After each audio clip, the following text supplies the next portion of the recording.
Ych chi yma i glywed stori'r mochyn daear? Iawn te. Amdani.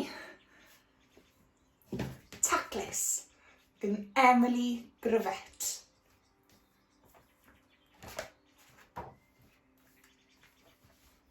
Ni fi mochyn daear fel Morgan erioed. Taclusau, blanhigion a blodau a choed. Fe dotiau bob deilen a phob petal hardd, gan gadw ei goedwig mor daclus a gardd. Fe gribodd flewr cadno o'i goren i'w got, nes fod ei got gochlyd yn reinus a ddwt. Fe olchodd yr adar, rhai mawr a rhai bach, a brwsio'i pigau heb ormod o strach. Fe gododd bob brigyn a chareg o'r llawr. Fe frwsiodd a hwfrodd bob munud, bob awr.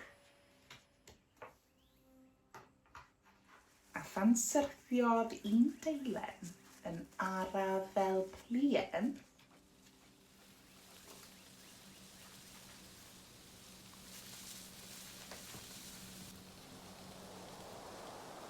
bu wrthi'n tacluso a sach yn ei bawen.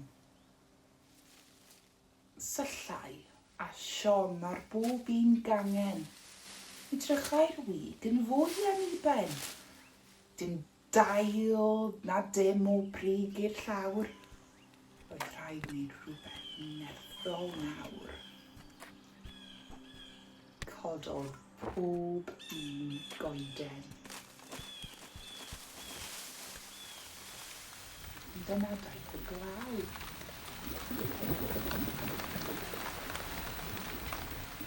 A throdd y pridd yn faw. Ond, fel roedd hi'n digwydd, roedd Jack codi bawg yn mysgwr sement a rhacl llaw.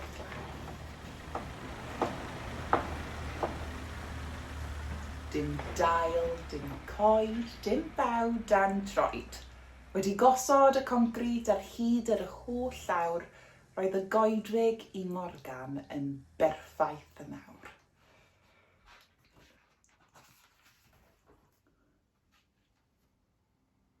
Dwi'n llwgu, medd Morgan. Dwi wir angen bwyd, a chwiliodd ar hyd ei goedwig fawr lwyd. Ond roedd y mwydod ag asglau o'r cloddiau a'r ffridd, o dan yr holl goncrit, yn ddwfwn yn y pridd. Trodd Morgan am adre, neb ragor o lol, roedd rhaid fynd i'w wely heb fwyd yn ei fol. Ond wrth iddo gyrraedd ei gatre bach tlws, stopiodd yn stond, i ble aeth y drws.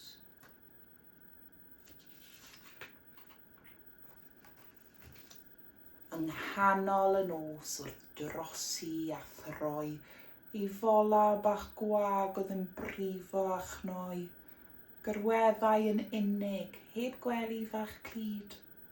Fy mai hi, meddai Morgan, yw'r llanast mai gyd. Felly, fe gododd yn gynnar ar doriad y wawr i fynd ati a'i gaib i chwalu'r hen lawr. A daeth pob un creadur o'r ffridd ac o'r wig i gynnig help llaw gyda phawen a'r ffug. Fe roddwyd holl fan bethau'r wig yn ei hôl, y dail ar y brigau a'r gwair ar y ddôl. A Morgan, a fawodd rhoi'r ffidl yn y tŵ, nid oedd am Tacluso.